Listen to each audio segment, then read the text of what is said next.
Bonjour à tous, bienvenue dans Cult and Click pour une nouvelle vidéo, super-héros, une vidéo actu, où on va parler de Deadpool 3, puisque le film était déjà prévu. Mais là, on a une officialisation de la date. Vous allez me dire, waouh, ça mérite une vidéo. Ouais, mais il y a aussi une grosse surprise qui est arrivée, qui a été balancée par Ryan Reynolds le 27 septembre. On s'y attendait pas, il était vers 23 h, peinard tranquillou, et là, Ryan Reynolds et Hugh Jackman dans une vidéo et Wolverine et donc dans Deadpool 3, Wolverine incarné par Hugh Jackman. Parle-nous de ces petites vidéos, mon cher Greg, et salut à toi d'ailleurs. Eh bien, merci à toi de me dire bonjour, hein. Ça fait plusieurs vidéos que les gens avaient remarqué que tu me disais même plus le moindre mot. Les gens disaient qu'il n'y avait plus assez d'échanges. Et donc, du coup, mon cher Kerr, eh bien oui, alors, quelques petites informations qui sont à noter que je trouve assez marrantes. Donc, évidemment, donc, les vidéos, donc il y a une première vidéo qui était plus une blague avec Ryan Reynolds, donc, qui est assez actif sur sa chaîne YouTube pour plusieurs raisons, donc, et certaines sont en relation d'ailleurs avec Deadpool. C'est un petit malin, Ryan Reynolds, et un businessman qui sait monter sa petite barque. Ryan Reynolds, donc sur sa chaîne YouTube, dit on n'avait pas d'idée et tout sur Deadpool 3 et en final est-ce que ça te dit d'en faire partie Hugh et il est là et Hugh Jackman dit oui ça me fait plaisir, ok, Ouais, il internet se passe dit derrière. blague Ouais. ou pas, et deuxième vidéo après pour confirmer ce n'est pas une blague, voici le scénario, etc. Et voilà, alors des gens ont analysé la deuxième vidéo sur laquelle ils sont en train de parler, ils font exprès d'avoir une musique très forte pour faire comme si du coup ils étaient en train de nous dévoiler directement les secrets de la réalisation. Et au final, eh bien, des gens ont lu sur les lèvres et ils se sont rendus compte que, en fait, moi, ils annoncent rien qui est vraiment coupé. Ils disent ah mais en fait il y a quelqu'un qui saute et puis d'un seul coup tu donnes un coup de poing et ça fait ci et ça fait ça. Donc pas de révélation à avoir de ce qu'ils disent. Par contre, ce qui est assez intéressant, c'est les mots que dit Ryan Reynolds juste avant, où il dit que en fait Logan, c'est une histoire, c'est la fin du personnage de Wolverine, et que c'est en 2029 et que c'est une histoire à part qui restera. Le fait qu'il parle de 2029, alors je vous avoue que moi, ça m'a pas attiré, ça m'a pas fait lever les deux yeux, mais en fait, des gens disent donc plusieurs gros sites cinéma ont dit qu'en fait, la date de 2019 est une date qui est reprise par le réalisateur de Logan. C'est une date qui n'a pas été donnée régulièrement, et en fait, souvent, les fois où elle a été donnée, c'était en discussion avec les timelines des films X-Men, comme par exemple X-Men Days of the Future Past. Et comme c'est pas forcément une information que tout le monde a de 2029, accessoirement 2029 qui est vraiment dans pas longtemps, donc Logan a vraiment vieilli d'un coup. Et donc au final, ce que beaucoup de personnes sont en train de théoriser sur Internet, c'est que tout simplement, donc si vous vous souvenez pas, à la fin de Deadpool 2, du coup Deadpool utilise la montre à voyager dans le temps de Cable pour du coup aller se balader dans plein de timelines. Et en fait, du coup, pas mal de gens disent eh bien, que ce serait un moyen, en fait, si Deadpool allait se balader comme ça dans plusieurs timelines, puisque c'est la thématique en fait de cette phase du MCU, on pourrait donc imaginer qu'il y ait effectivement du coup un voyage du côté des X-Men Days of Future Past, qui pourrait vraiment aller montrer et corriger ce qui s'est passé dans les Wolverine Origins. On pourrait imaginer qu'en fait, eh bien, comme ça, effectivement, Deadpool va au contact des X-Men, et que Hugh Jackman ne soit que le premier des gros clins d'œil à d'autres mutants qu'il pourrait y avoir. En plus, ça arrive dans une thématique en ce moment où, en gros, il y a de plus en plus de personnages qui sont annoncés comme mutants dans le MCU, à la fois en série et à la fois dans les films. Donc ça a pas mal de sens. Maintenant, moi, ce que je trouve assez malin de Ryan Reynolds, c'est pourquoi je disais que c'était vraiment un businessman, c'est parce que donc sa chaîne, il est propriétaire il a des actions dans plusieurs sociétés, une société de télécommunications, un club de foot, bref, dans pas mal de choses. Et sa chaîne YouTube lui permet d'annoncer ses films, mais également de faire la promotion de sa boîte de production qui fait de la pub, et aussi de faire ses propres publicités comme il l'entend sur ces différentes sociétés qu'il possède des actions. Et il se trouve que Hugh Jackman et Ryan Reynolds sont souvent à faire des vidéos communes, puisqu'ils ont ensemble une marque de liqueur, donc ils vendent un alcool commun. Et en fait, à la fois, évidemment, un film entre les deux est une méga promotion pour les gens qui sont fans de Wolverine ou de Deadpool, mais pour eux, c'est aussi un jackpot de le faire et de faire cette annonce sur la chaîne où ils annoncent régulièrement notre collaboration commerciale pour vendre leurs produits. Et il ne faut pas oublier que quelques jours après, il y a une nouvelle pub qui est arrivée pour l'opérateur de télécommunications que possède Ryan Reynolds. Donc au final, j'ai envie de dire, je pense que Disney a ouvert le chéquier, c'est évident, pour avoir Hugh Jackman en Wolverine encore une fois. Mais je ne sais pas à quel point, financièrement, c'était pas juste extrêmement intéressant pour les deux de collaborer, de travailler ensemble pour ce film. Et après, Hugh Jackman a dit qu'il ne voulait jamais revenir en Wolverine. Mais là, il s'offre une espèce de porte de sortie. Déjà, vous savez qu'il commence à ouvrir les portes, mais à mettre des protections, quoi. Dit non, mais en fait, ça ne change rien. Logan, c'est vraiment la fin.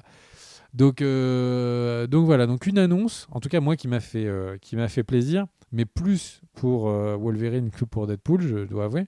Mais bon, et puis j'ai envie de dire, tout est à l'avantage de Disney puisque ça reporte d'autant plus cette fameuse question de qui sera le futur Wolverine et qui seront les futurs X-Men de la prochaine génération. Est-ce que ce sera son introduction? J'ai envie de dire, j'espère, mais je pense que c'est peut-être trop rapide. Et une autre truc qui a attiré mon regard, c'est que les deux disent merci Kevin Feige, etc. Et pour deux acteurs qui sont deux personnes qui, à mon avis, n'ont pas forcément de problème d'argent, je trouvais ça étrange sur la vidéo de dire hey, merci patron, hein, merci patron, merci patron, merci patron. Et du coup, je trouvais que ça avait une connotation bizarre. Et je ne sais pas à quel point il y a une envie vraiment à ce point-là fort de Disney de faire que Kevin Feige est présenté comme le saint patron du MCU. Alors dans les faits, il l'est, puisqu'il il est noté sur tous les films en tant que producteur, etc. C'est lui qui les valide, qui valide les histoires qui vont être avancées.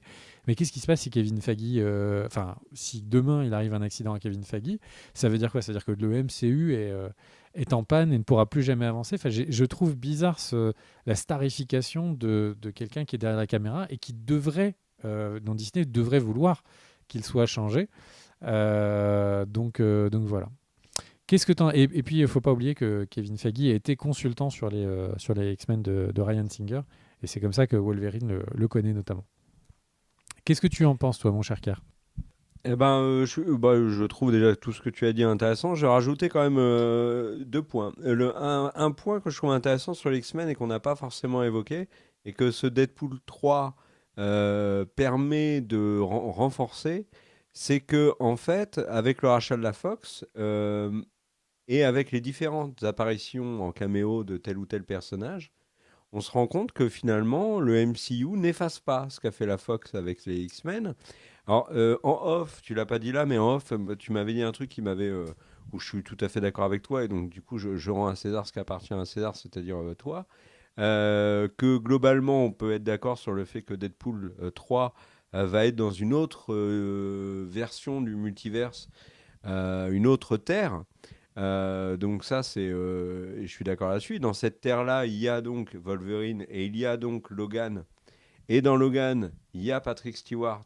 Donc, si Deadpool 3 retrouve Logan dans le MCU, puisque Deadpool 3 fait partie du MCU, et que c'est le même Logan que dans le film Logan, ça veut donc dire que tous les films X-Men sont validés dans le MCU, mais dans une autre terre. Et en plus, Patrick Stewart était déjà dans Doctor Strange. Donc ça valide en fait tous les autres films X-Men. Par contre, ça ne veut pas dire que sur notre Terre, quand je dis notre Terre, c'est la Terre du MCU, celle que l'on connaît avec Captain America, Iron Man, l'arrivée de Thanos et compagnie, il n'y ait pas, comme tu l'as dit, d'autres X-Men qui seront complètement différents. C'est tout à fait possible. Surtout qu'il y en a déjà deux. Il y en a un, je ne vous le dis pas, et l'autre, ça a été rendu public là récemment, on l'a couvert. C'est Namor, donc le grand méchant de Wakanda Forever, qui, accessoirement, dans la nouvelle bande-annonce de Black Panther Wakanda Forever, est quand même hyper stylé. Il faut le reconnaître.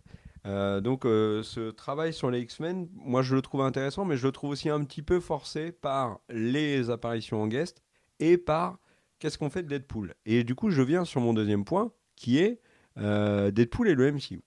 Parce que Kevin Feige a tout de suite dit au moment du rachat de la Fox, il a dit, les fans de Deadpool, ne vous inquiétez pas, on va continuer à faire les films Deadpool. Ok. On était inquiet parce qu'un film est rated. Du coup, Disney a répondu, ne vous inquiétez pas, on a Hulu et pour le reste pour l'étranger, on a Disney Star. Ok. Donc globalement, on sait que Disney peut faire des films violents. On a vu avec Prey, le film Predator. Ok. Donc un Deadpool 3 peut être lancé, le projet était déjà annoncé, c'est Sean Levy qui est à la réal. Sean Levy, c'est un mec qui bosse beaucoup avec Ryan Reynolds, puisqu'ils ont fait ensemble Free Guy et Adam à travers le temps. Donc ça va être leur troisième film quasiment à la suite. Il n'y avait pas d'inquiétude là-dessus. Mais intégrer Deadpool officiellement dans le MCU, c'était ultra casse-gueule. Parce qu'on le voit bien avec, par exemple, She-Hulk qui casse le quatrième mur pour nous parler. Deadpool le fait aussi, mais il fait surtout des trucs qui sont complètement en décalage avec un univers, on va dire, classique. Et là, le fait de le mettre dans une autre planète, déjà, enfin une autre Terre, c'est déjà une excellente idée. Mais il y avait toujours cette crainte que pouvaient avoir les fans de oui, mais Deadpool 3, ça sera pas comme les deux premiers parce que c'est Disney, parce que c'est le MCU, parce qu'il y a les contraintes du MCU, etc., etc.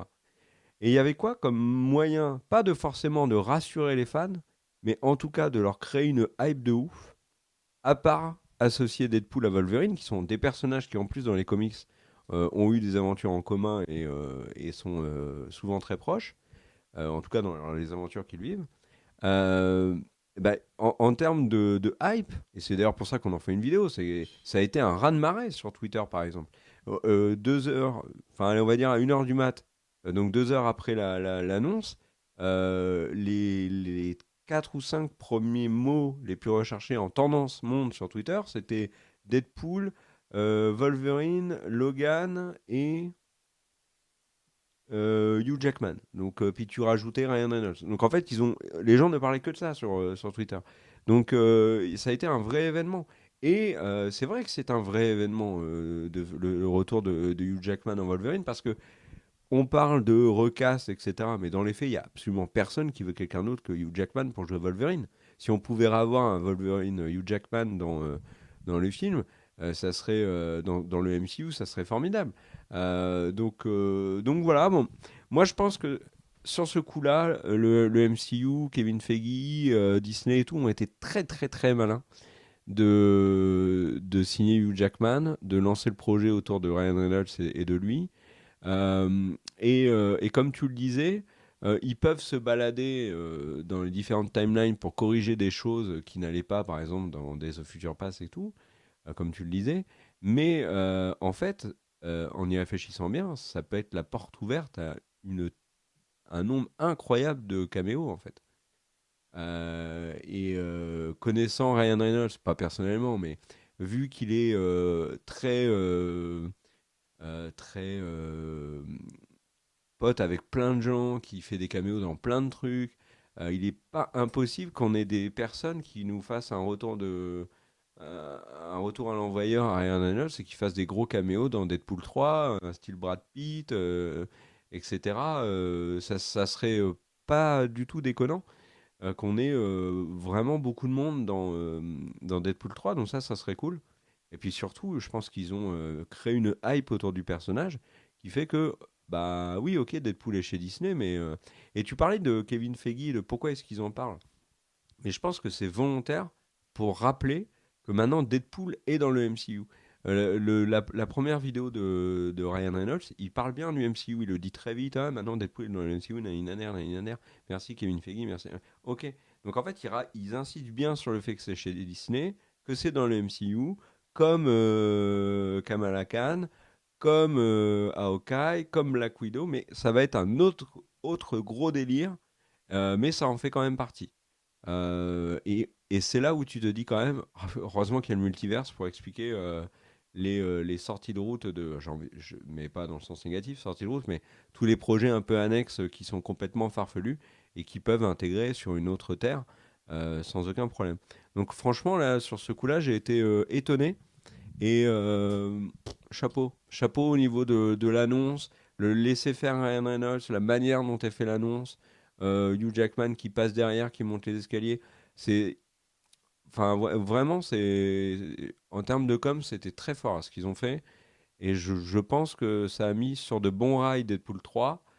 À voir après si le film est bon, parce que globalement, je pense que tu es à peu près de mon avis, tu pourras confirmer.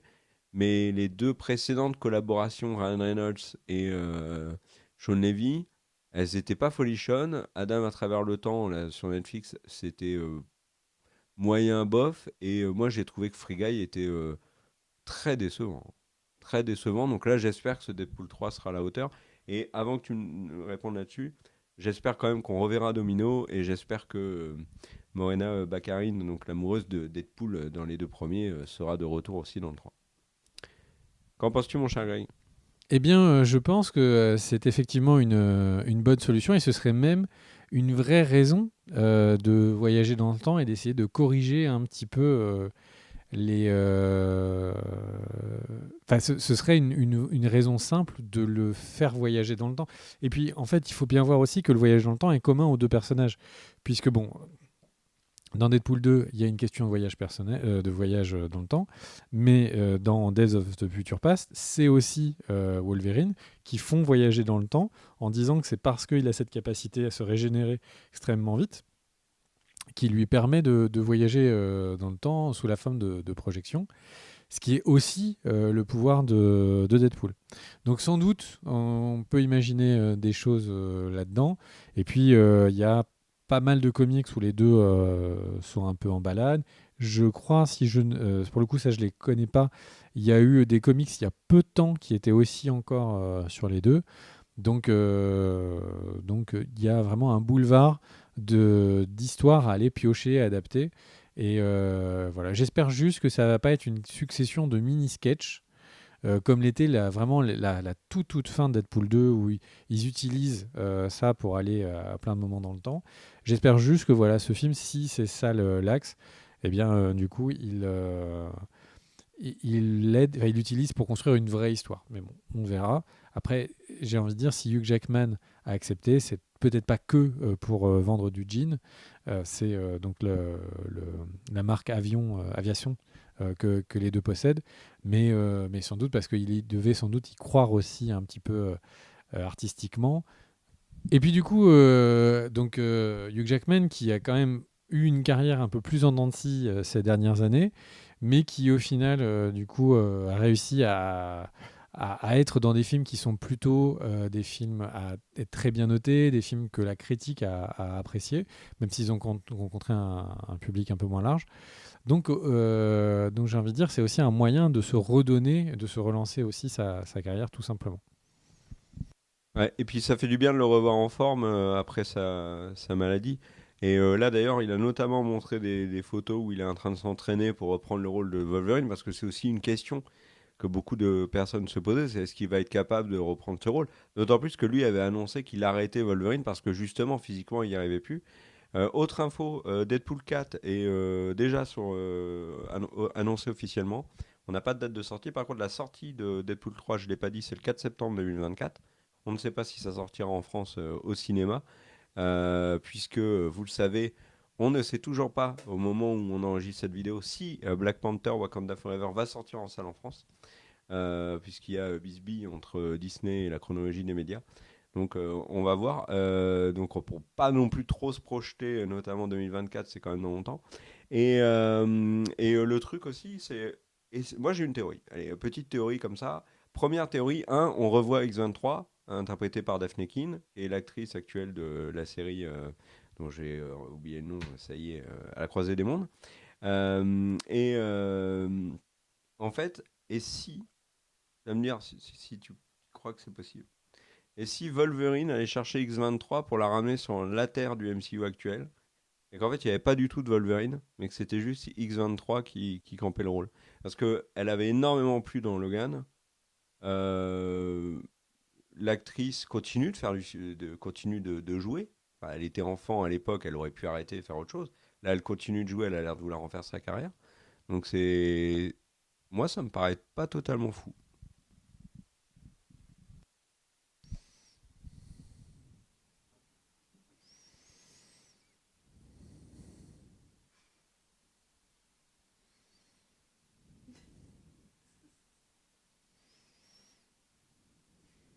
Bah vas-y, réponds. C'est effectivement pas totalement fou. Merci pour cet avis, cette théorie. On se retrouve pour une prochaine vidéo très vite. Il y a pas mal de vidéos en ce moment sur la chaîne. N'hésitez pas à vous abonner pour voir les notifications ou tout simplement à revenir régulièrement sur la chaîne et au petit bonheur la chance. Des bisous, ciao, à très vite.